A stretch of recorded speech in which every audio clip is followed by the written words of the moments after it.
Que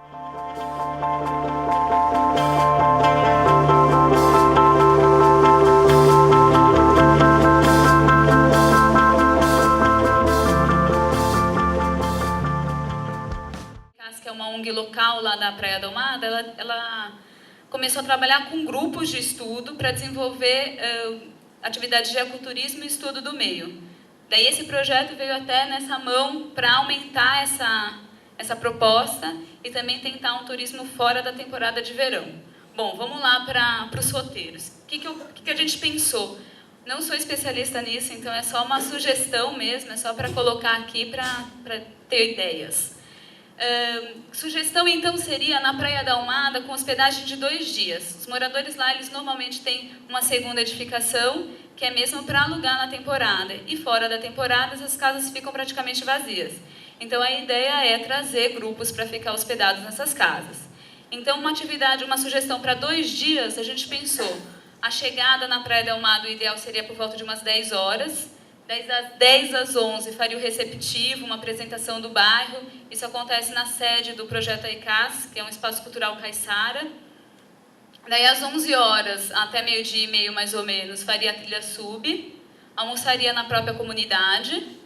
Das 2 às 5h30 a gente faria a trilha da Brava da Almada, só o bate e volta mesmo, Brava e retorna. No finzinho da tarde a pesca de Troia, faria o jantar, observação da Ardentia. Daí cada um ia para suas casas. No outro dia de manhã, café da manhã. Daí integrando o núcleo Psinguabe e a comunidade do Sertão da Fazenda, eles iriam para o núcleo, teriam a apresentação do parque, a trilha do Jatobá, almoçaria no Sertão da Fazenda, no quilombo da Fazenda, voltaria para a Praia da Almada, faria a observação de tartaruga, dependendo do tamanho do grupo, daria para fazer a visita ao cultivo de marisco, com uma degustação no final, um tempinho livre, daí retorno para o seu local. Se quiser, dá para incluir um jantar aí, tanto, né? É só uma sugestão. Pode passar. Aí uma sugestão de 3 dias, pouco parecida até com a outra, só que daí a gente consegue incluir mais o roteiro do Quilombo do Camburi, também uma comunidade lá de Ubatuba. Então chegaria igual, por volta de umas 10 horas, a recepção, trilha sub, almoço, cultivo de marisco, pesca da Troia, jantar e Ardentia. Primeiro dia está igual. No segundo dia, faria café da manhã, daí na trilha da Brava, estenderia até a Praia da Fazenda, que é no núcleo já, fica a sede do centro de visitantes, faria um lanche, apresentação do parque e a trilha fluvial, é uma atividade do núcleo Psinguaba, ficaria um tempo livre, podendo ficar esse tempo livre tanto na Praia da Fazenda quanto na Praia da Almada, retorno para a Almada, jantar. No terceiro dia, café da manhã na Almada, iria para o Camburi, a última praia de Ubatuba, faria o roteiro completo do Quilombo, com almoço na comunidade, voltaria para a Almada, se o grupo tiver tempo dá para fazer uma observação de tartaruga, um tempo livre e o retorno. E daí eu pensei em 2 sugestões para grupo que passa o dia apenas e não fica hospedado na Praia da Almada. Chegaria por volta de umas 9 horas, faria a apresentação do parque, esse daí ia começando pelo parque. Então ele chegaria no parque estadual, no núcleo Psinguaba, apresentação do parque, trilha da Brava, até a Praia da Almada, almoçaria na Praia da Almada, visitaria, por exemplo, o cultivo de marisco e o retorno previsto para umas 4h30. E a opção 4 começa pela Praia da Almada. O grupo chegaria na Almada, teria o receptivo, a trilha sub, daria para encaixar a pesca de Troia dependendo da quantidade de pessoas, almoço na Almada e faria a trilha da Brava da Almada até a Fazenda, finalizando no Parque Estadual. É isso. É realizado na primeira edição aí dos ecoprojetos, tá certo? Entre 2009 e 2010, realizado pelo Instituto Costa Brasilis. Ele teve como objetivo desenvolver um modelo alternativo de desenvolvimento turístico, orientado pelos princípios da economia solidária, valorizando a cultura tradicional, fazendo do turismo comunitário uma estratégia de conservação ambiental, fortalecimento comunitário e fonte de renda para a comunidade. Foi realizado aí em 2 fases, né? Eu só vou dar uma pincelada, porque já foi apresentado também na oficina passada, mas para quem não estava presente, primeiro foi realizado um diagnóstico de turismo de base comunitária aqui no litoral norte, tá certo? Então, foi realizado um trabalho de campo nos 4 municípios e nós visitamos 10 comunidades tradicionais. Está aqui a listinha, isso foi em novembro de 2009. Né? Começamos lá pelo norte de Ubatuba, né? Em Singuaba, Fazenda, Camburi. Também visitamos o Campinho, porque já realizava um projeto de turismo comunitário. A Almada, que está aí hoje desenvolvendo, né, seu ecoprojeto. O Quilombo da Caçandoca, o pessoal que está aqui presente também. A Praia da Barra Seca, a Cocanha, em Caraguá, Porto Novo e São Francisco, em São Sebastião. Bom, na segunda fase desse ecoprojeto, a gente fez o planejamento participativo, né, do turismo. Foram realizadas 9 oficinas lá na comunidade do Bonete. Né, porque entre aquelas 10 comunidades visitadas, apenas uma seria contemplada com o planejamento participativo. Então, aqui, pessoal, eu vou começar a passar... nessas oficinas, em 2, né, nós fizemos o quê? Uma atividade que se chamava Fotografando o Bonete.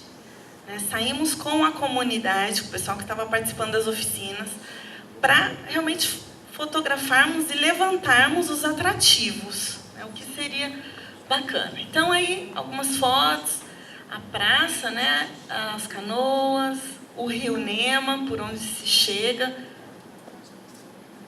as crianças brincando, as ruazinhas da comunidade que a gente está entrando, a igreja de Santa Verônica, artesanato local. Esse é o Osmar, um artesão, volta um pouquinho, ele coloca esse barquinho feito por ele, ali nas águas do rio Nema, é muito interessante o pessoal ver. Roda de conversa, né? Ela varia bastante, tem alguns moradores antigos, então a gente faz mesmo uma roda de conversa. Feitio de canoa, né? Vocês sabem que Bonete tem a tradição aí do feitio de canoa. A trilha ao Morro da Barra, de onde se tem uma vista privilegiada da praia. O Poço Fundo, né? Tem uma cachoeira, e é uma delícia, né, mergulhar. E aí, depois de ter feito aquela oficina de fotografarmos, né, a comunidade, a gente fez a de formatação de roteiro. Então, aqui, o pessoal reunido, então, algumas sugestões que apareceram para o roteiro seria Conhecendo o Bonete, ou Descobrindo as Riquezas do Bonete, Beleza Caiçara, e Bonete Tradição Caiçara. Esses foram os nomes que o pessoal sugeriu. A ideia aqui é a complementação, né?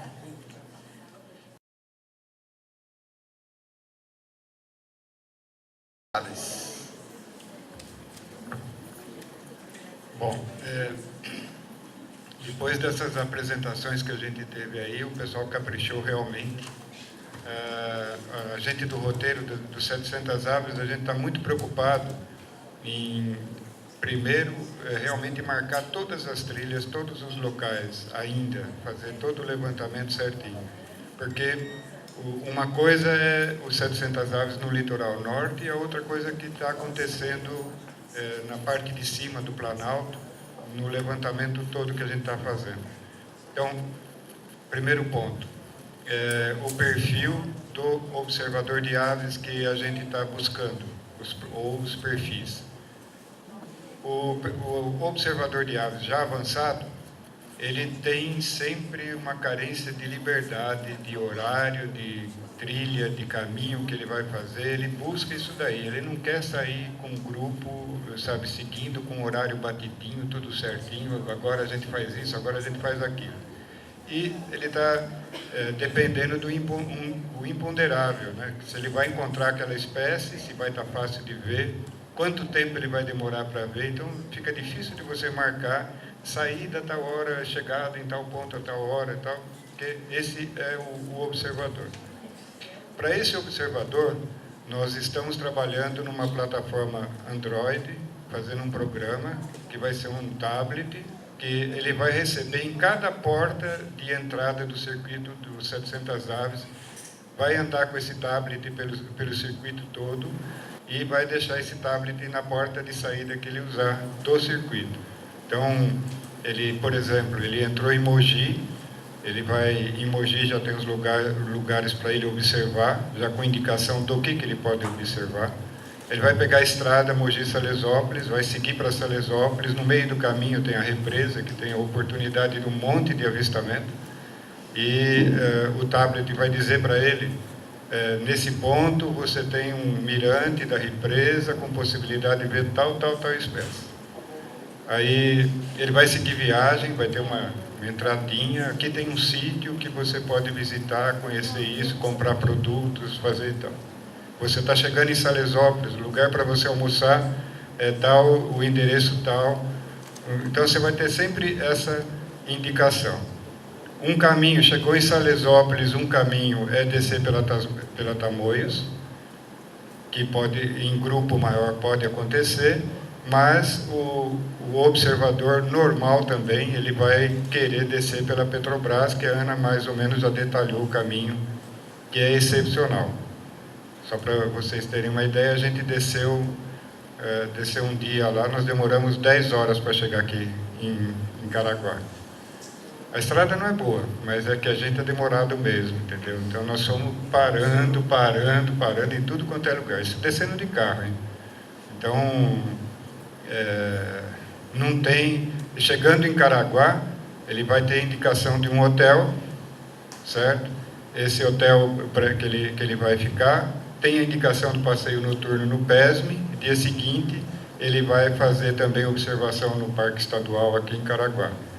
Daqui ele vai São Sebastião, Ilhabela, sempre com os mesmos roteiros, e isso numa primeira proposta. Então, basicamente, a gente tem o Salesópolis, aqui já seria para um outro, a gente tem uma demanda que está reprimida, que a gente não consegue criar o produto, que é aquela pessoa que quer aprender observação de aves.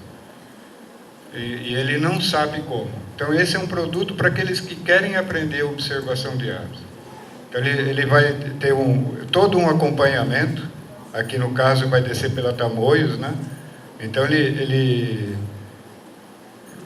tudo quanto é ponto de observação, ele vai ter oportunidade de visitar e vai seguindo sempre com um horário mais ou menos certo, para a gente poder realmente fazer um produto.